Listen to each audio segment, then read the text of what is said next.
Good morning, everyone. Welcome back to Biblio Fitness. Hope everyone's had a great day thus far.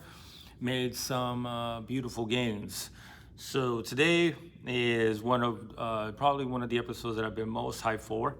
Not sure if it's going to be a two-parter, but I'm gonna have to see how long this one goes before I decide that, obviously. So this is going to be centered around three key conversations that my two favorite characters, most interesting characters, I guess, because I guess I'm most akin to them in terms of skepticism, and that is Smerdyakov and Ivan.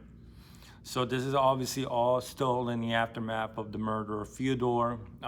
Dmitry is in jail, and this is centered around Ivan. Ivan wasn't made aware of the tragedy until a few days after, 4 days after, because no one knew his address in Moscow, and the letter that was sent by Katerina had like the aunt and the sister didn't know who lived in Moscow, so they had to wait until he popped up for him to be receiving the news. And the first thing that he does is when he comes back, is he meets Alyosha.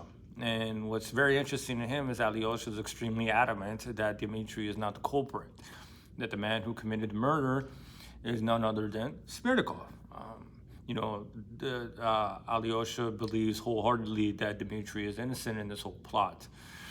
But Ivan is extremely alarmed, like he's surprised. He's like, why does this man say this with all the evidence saying the contrary, all the witnesses and the open door supposedly that was there, that the door that was open into his house, into Fyodor's house when Grigory stepped out, the torn up letter, all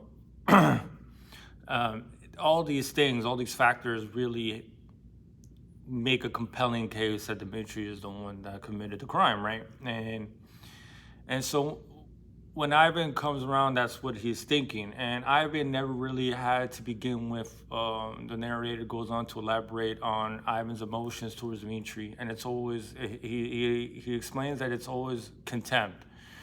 The most he felt with him is compassion, but littered with contempt. He never really liked him. He didn't like his constitution. He didn't like how he behaved himself. He despised how Katerina loved this man. He really wasn't a fan of that, also because I was in love with the sister. I mean, with Katerina. So that weird dichotomy is there. And but he goes on. He has these thoughts already. He talks to the prosecutors, he talks to the lawyers and stuff like that, and he's being led to believe that Dmitry is the one that committed the crime. And so, but immediately he goes to see good old Smerdyakov. And Smerdyakov at this point in time is in the hospital. He did go through a serious bout of epilepsy. He was bedridden. They had to put him in the hospital. They really had to do what they can to pull him out, But the doctors make the remark that he is recovering, but in terms of mental faculties, he hasn't fully recovered yet, and it might take some time, or it might never, ever come back completely. To which I've been asked if that means that this man has gone mad. They say no, but there are some abnormalities that need to be taken place. That some abnormalities will be noticed. Sorry. So he goes on to meet Smerdyakov at the hospital. At this time, he's very emaciated. He's very, skinny. He doesn't have a whole lot of hair. He just looks very sick. And the first thing that Ivan talks to him, he tells him, the first thing that he asks him is if he knew, what was going to happen. And Smerdyakov replies, of course. How did you not know beforehand what was going to transpire?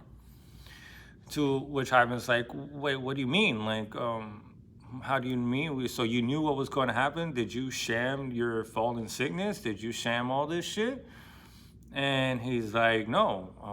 He does say yes, but in relation to how did he know what was going to happen?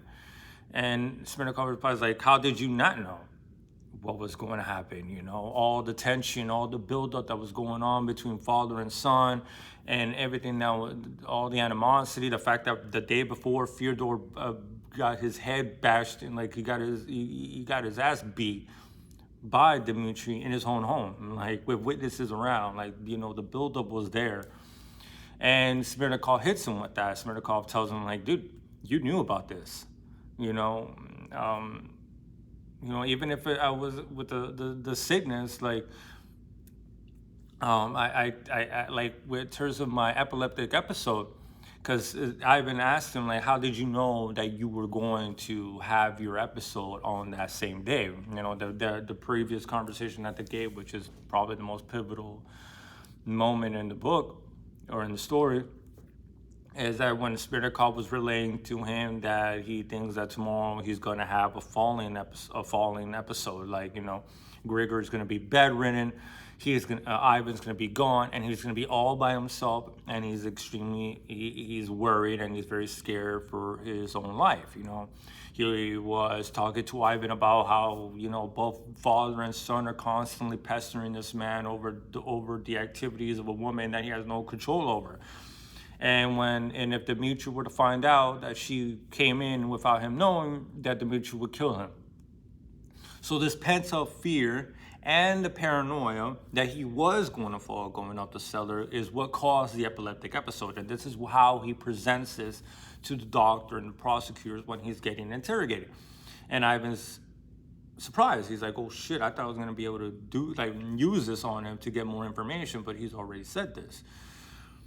And Smerdyakov even tells him, like, Ivan, like, you knew that this was going to happen. Like, you should have known. I'm telling you this. I'm telling you I'm going to go through something. I'm telling you Grigory is out of commission. I'm telling you that Dmitry knows the knocks to get inside the house, and yet you left.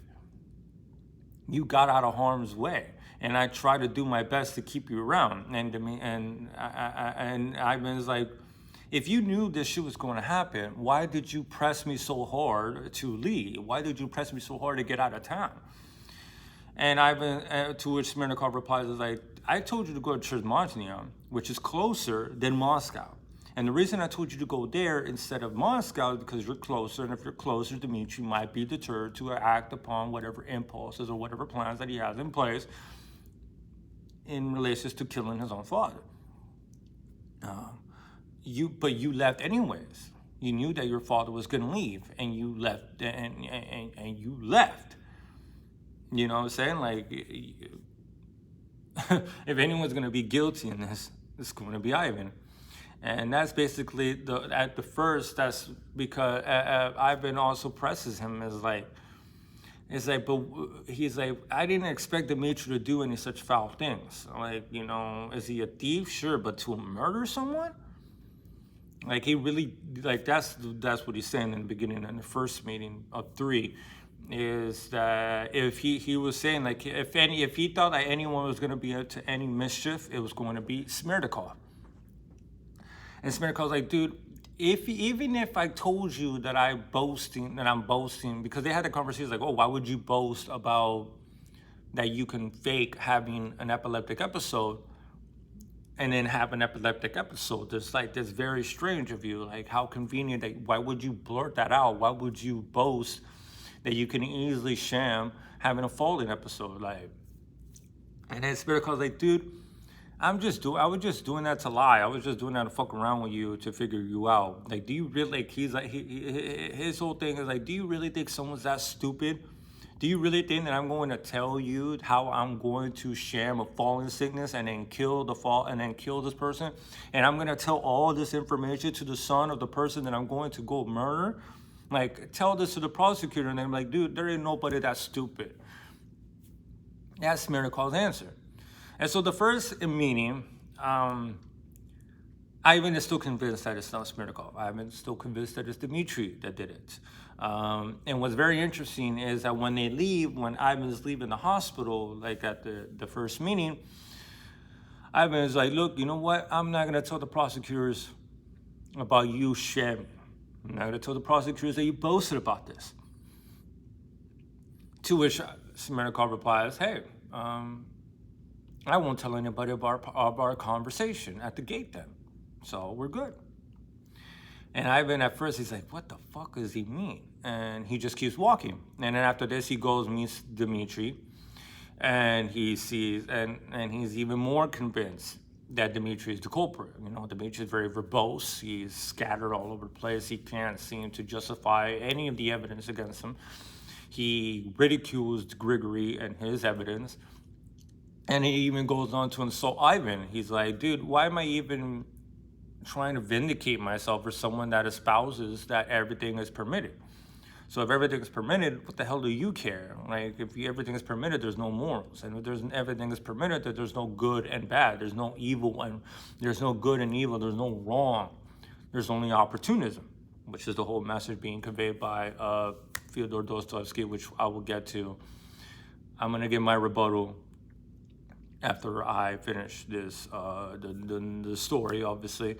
But I'm going to go ahead and give my rebuttal and my thoughts on the overlying message. Because I saw an interesting video yesterday about Lex Friedman and Fyodor Dostoevsky, Jordan Peterson, I'm sorry, considering Brothers Karamazov to be the greatest book of all time. And I'm not surprised that their answer is this one, because they're both very religious and they overemphasize love and all this other idealistic crap. But I love both of them in a way, but then there's moments, parts of them that I'm just like, dude, you sound like a naive 5-year-old. But well, I'm gonna get ahead of myself if I keep talking about that. So, so yeah, I've been in that meeting with Dimitri is even more convinced. Dimitri can't justify anything, and he even goes on to say, like, even if I did steal that 3,000, it was my right. It was mine. It was mine to take. So I'm vindicated anyways. And he's still adamant that it's Smerdyakov. So then the narrator goes on to say that Katerina and Ivan renew their little love, the love between each other. Ivan gives himself wholly to Katerina, gives her all that Karamazov charm and shit that the narrator says. But they have a very interesting confrontational relationship. They're lovers that are enemies.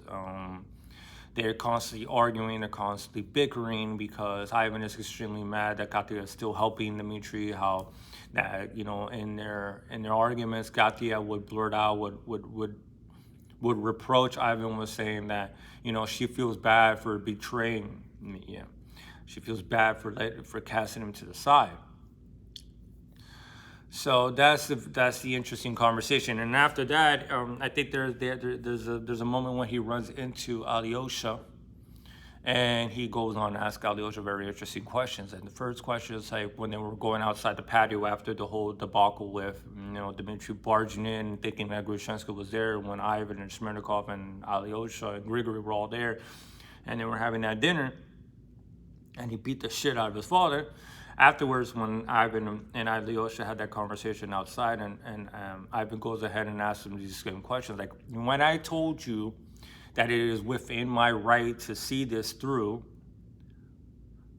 did you think that I was talking about Dmitry and Fyodor killing each other? That I might have that I knew that a murder might take place, and I might even help it along to wrap it up as soon as possible. Do you think that that's what I meant? To which Alyosha is like, yes, I did think you meant that. And I was obviously fucking furious. And he goes, and when I said that let viper eat viper, did you think that I meant about my father and Dmitry killing one another? And I actually might be happy for it. And Alyosha's like fearful. He's like, oh shit, kind of don't want to answer this question. And Ivan presses him like, do you think so? Did you think that that's what I meant? Did you think that I meant that I want them to kill each other, and it will behoove and it will benefit me if I helped it along? And Alex says, yes, I did think you said that. And Ivan's, you know, furious, and he doesn't want to talk to him. So, I'm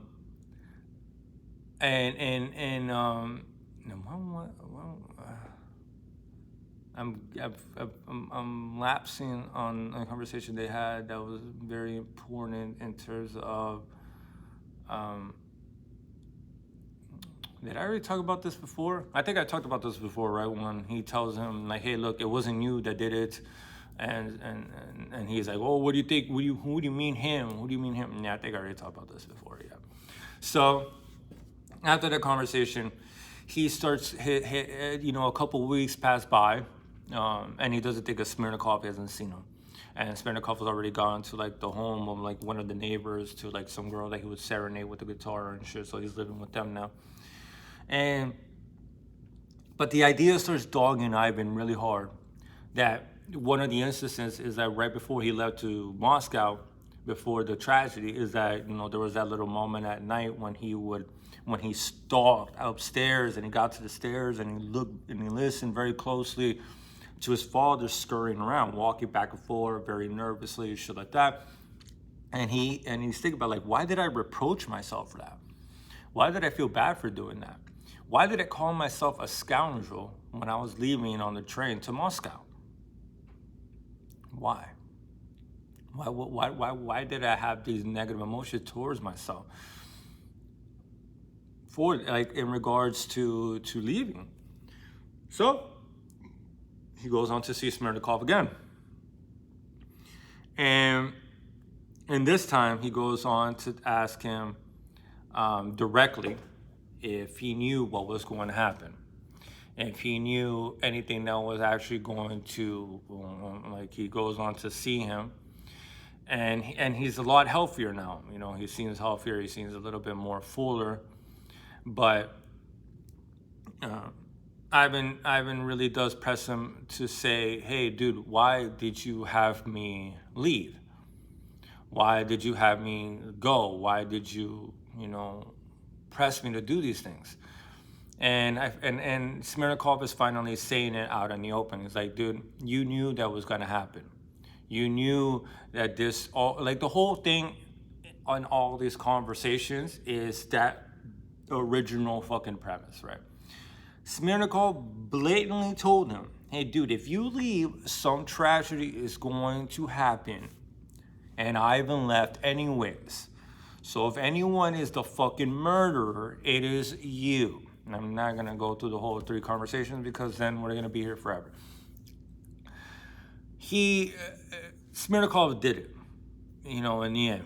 Smerdyakov does it. And in these past 2 conversations, Ivan begins to realize that he is the main culprit. He's the one that let all of it transpire because he let it go. And when he pressed him, "Hey, look, where'd you fall?" and stuff like that. Like he was telling him, Smerdyakov was telling him, like, "Dude, I told you that I was gonna be sick. I told you Grigory was gonna be sick. I told you Fyodor was gonna be left by himself. But you left. You left everyone to their own devices. You left your father to be a sacrifice to this. You knew that he might have died, and yet you fucking left."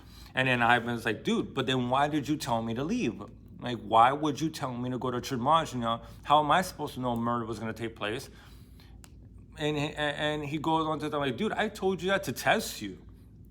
I didn't know that you were going, I didn't know if you were in league with your brother. I didn't know if you wanted to partake in the murder of your own father. That's why I asked you these questions, like, do you really want to leave?" He wasn't going to be direct with him and tell him, "Hey, you should stay." And they know, "Oh yeah, why don't you leave?" Because he was telling them like, "Oh, I wanted to get you out of harm's way, but I pitied myself even more. I was hoping that you would be smart and fucking stay here and protect your parents and not run off knowing something's gonna take place." And then Ivan's like, "Dude, but why would I even bring up that sort of suspicion with you that I was somehow in league with my brother in order to murder my father?" And he's like, "For the inheritance. Because if Fyodor dies before he writes a will, then all the money is split 3 ways between brothers. Each gets 40,000. But if Dmitri gets set up, if he gets caught as the murderer, you're fucked." I mean, when I thought, like, Ivan gets even bigger share of it because Dmitri being convicted is going to end up losing all his rights and his titles and his rights to the inheritance because he's obviously going to be in jail. So it would be convenient for Ivan if Dimitri is the one that gets caught in murdering, and then he dies, like, and he gets sent to jail, he'll get even more money out of it. And I was like, dude, what the fuck? Like, you consider me like that sort of fucking scoundrel? And I started going like, dude, you left.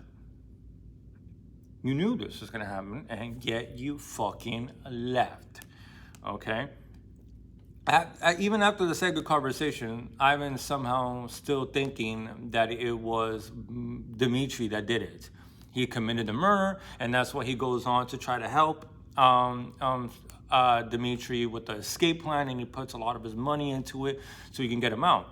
And at first he's saying, oh yeah, because we're trying to help him, and when Smerdyakov, and he's doing it as a reason to counter Smerdyakov's thing, like, oh, it will behoove you if Dimitri gets caught because then you'll get more money out of it. But then a second little thought comes to his head. He's like, oh shit, I might be actually the murderer. Because after that second conversation, he is convinced. And he goes on to talk to Katerina. And he's like, bro, I think it's Smerdyakov. I think it's Smerdyakov. I think he's the one that set everything up. He's the parasite. To which Katerina shows him a letter. Dimitri, in his drunkenness, like the day before the tragedy, wrote a letter on a piece of paper that was given to him at a bar. And he wrote all over it, claiming, like, very drunkenly, very verbosely, very pompously, like a drunk does, saying that tomorrow everything is going to be resolved. Tomorrow I'm going to give the 3,000 I never gave back to you. I'm going to ask some certain people, but if nothing else works, I will go to my father. I'm going to kill him. I'm going to take the money, and I'm going to give it to you. While I may be a murderer, I'm not a thief. While I'm a scoundrel, I'm not a thief. Basically, right, he's basically switching himself out, right? He's basically saying, like, hey, look, if all else is lost, I will go and kill my father himself. And after that, Ivan seems to have been, like, feel released, feel vindicated in a way. But the reason he goes to Smerdyakov again is because the whole conversation now Alyosha, him, and her have, like she was like, oh, but why are you so concerned? You're the one that convinced me that it was a parasite. I even want to go see Smerdyakov myself. And that's when he runs off. But when he gets home, he's finally like, oh shit, what do you mean? Like, he's like, wait a second, none of this, what this girl just said, makes any sense. And why would she go to see Smerdyakov? What the hell did Smerdyakov say? And now to the final meeting. And this is where everything now comes to a head. Now, when he goes back, Smerdyakov looks like absolute dog shit. He looks very weak, he looks very sick. And when he first walks in, he sees Smerdyakov sees him, and he looks at him with contempt, like, why the fuck are you here? Why are you bothering me? And Ivan's like, dude, we need to talk straight. Why are you, like, what did you tell Katerina? Did Katerina come to visit you? I'm not leaving until you answer me this question. And Smerdyakov weighs him by, he's like, dude, why do you care? Why are you here? Why are you bothering me? I'm not going to tell anybody about our conversation. I'm not going to tell anybody about anything. So why are you concerned? Just go to sleep. Go home. Go to sleep. Nothing's going to happen to you, so stop worrying. And I was like, dude, what do you mean not worrying? What do you mean that you won't tell him about our conversation among various other things? Like, what do you mean? Am I in league with you? Am I supposed to be scared of you? Do you have something on me? And Smerdyakov just looks at him and was like, dude, what the hell are you talking about? What do you mean? You don't know? And like, why are you, he's like, aren't you an intelligent man? Like, why do you keep playing these games? And I was like, dude, what are you fucking talking about? And Smerdyakov finally says it. He's like, dude, you're the murderer. You're the one that did this. And all of this was just a test to see if you were in league and if you were down for it. He goes like, why? I was like, what do you mean? And Smerdyakov basically tells like, dude, you're the murderer and I'm your henchman. I'm the one that did it. And you're the one that put me up to it. To which is obviously alarming to anybody, especially Ivan. But he was already feeling this anyways. And Smerdyakov was like, yeah. Like, when we had that conversation and I told you, like, your father was pressing you for all those days to go to Church Monsignor to do some business for him, and you refused. But when I tell you one little word, you run off.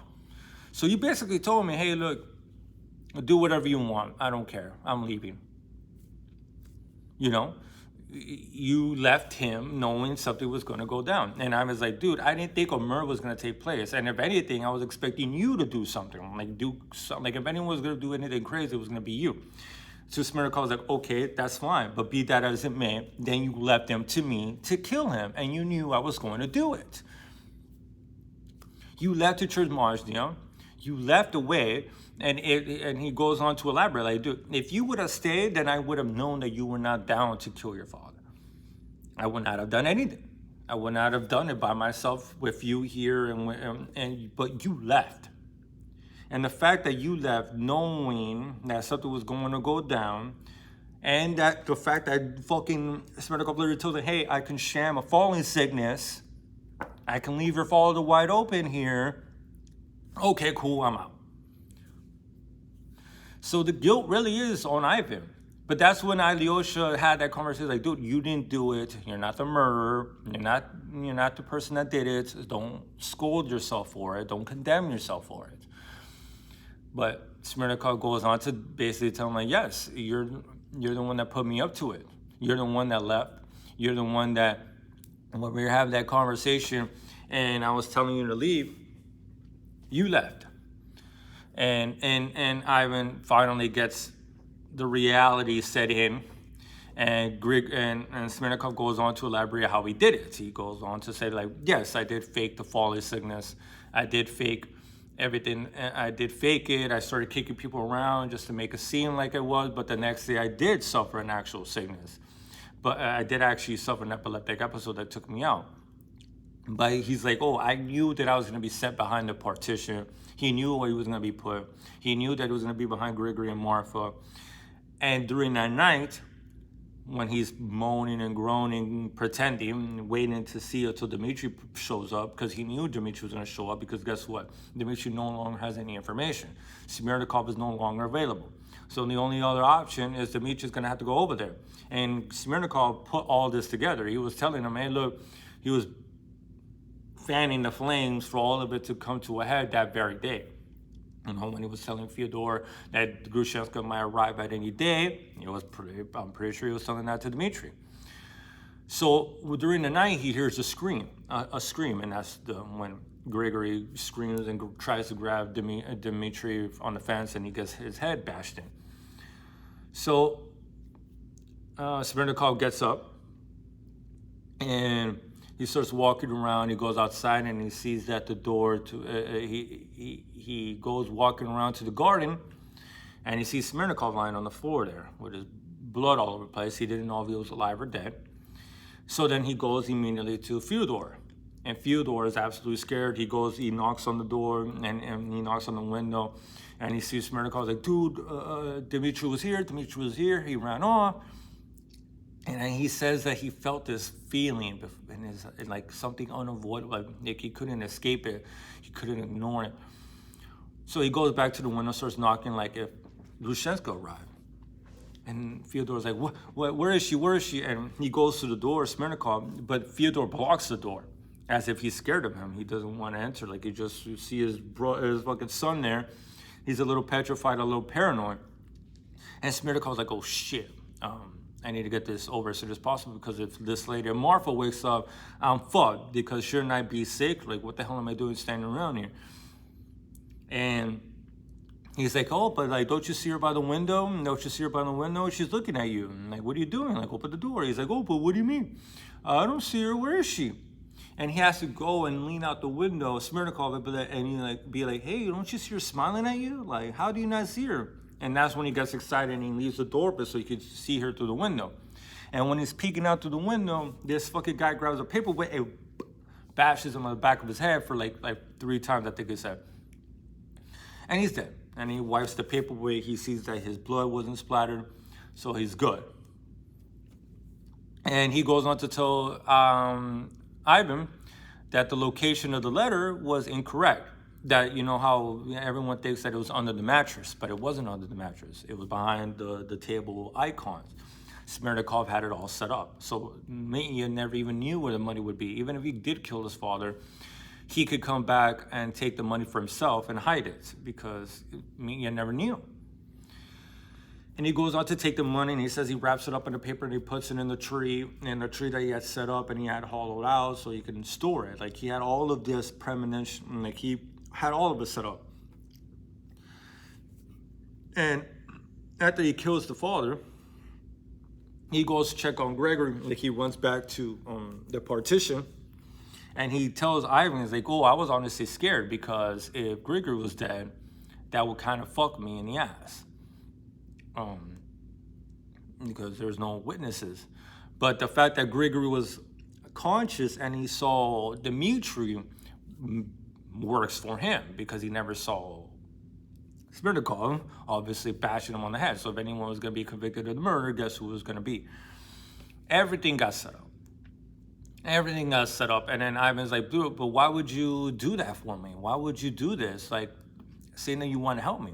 He's like, oh, I thought you were going to be a little bit grateful and give me some of that money afterwards. And I'm like, dude, so wait, you were planning on doing this just to blackmail me all my life? Like, that's why you did this? He's like, no, not at all. I'm like, no, I just wanted that money. It's $3,000. I could have used that money. I could use that money to go somewhere else. He's like talking about how you could use that money to go get a new life, go to Moscow, go to school. And Ivan doesn't, like, he's like, what the fuck? And then Smerdyakov starts rolling up his trousers to pull out the evidence. And Ivan's just absolutely fearful. He jumps to the fucking wall, and he's like, bro, he calls him a madman.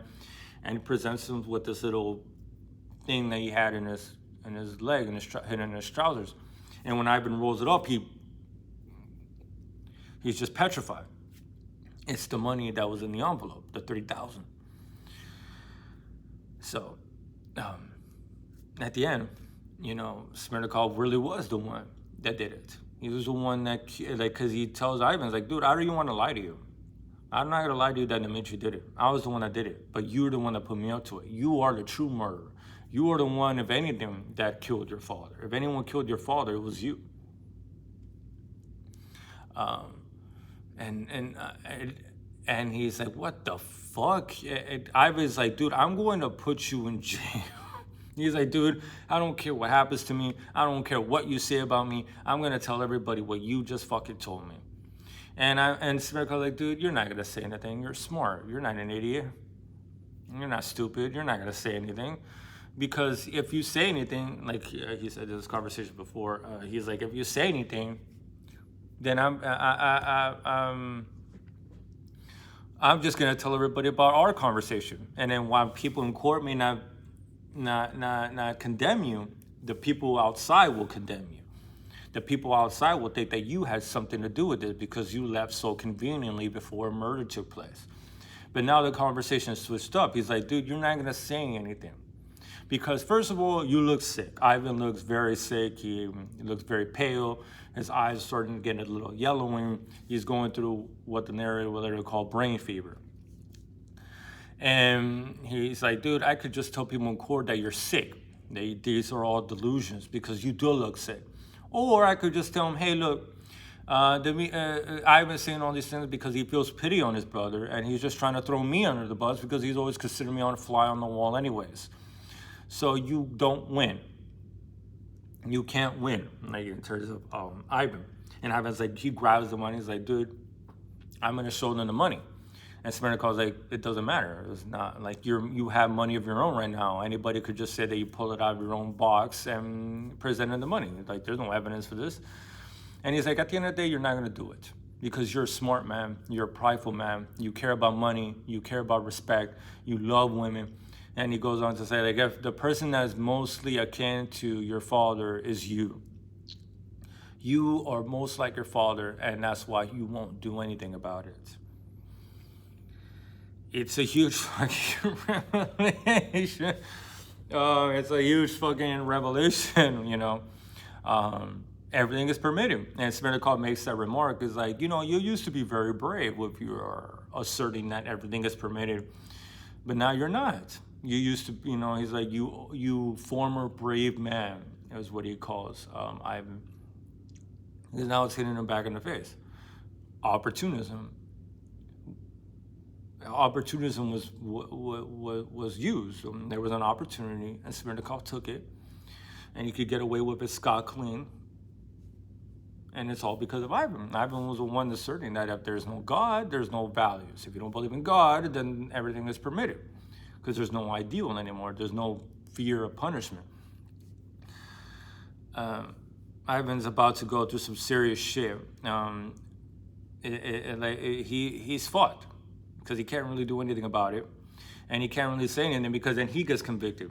And Smerdyakov even tells him, like, dude, and that's why he tells him he's most like his father, because he cares about respect, and he doesn't want to be under the thumb of anybody else. He's his own man. He doesn't believe in anybody else. He cares more about himself. He cares about his pride, his respect, and he loves women. So he's most like his father, and because of that, he won't say anything, because he cares about what other people think. And if these revelations were to be made in public, you would be absolutely shamed. You would be ostracized from society, because you did take an active role in the murder of your own father. And when after this revelation, because Smerdyakov tells him, hey, look, take the money, I don't care. And I was like, why do you want me to take the money? Don't you want to take the money and use the Moscow? He's like, I have no use of it anymore, because he's sick. I feel like Smerdyakov knows he's gonna die soon. And I'm at presses. I'm like, what do you mean? He's like, it doesn't matter to you. It's no use to me anymore, sir. Like, that's it. Don't worry about it. I don't need it anymore. Take it if you want. I don't care.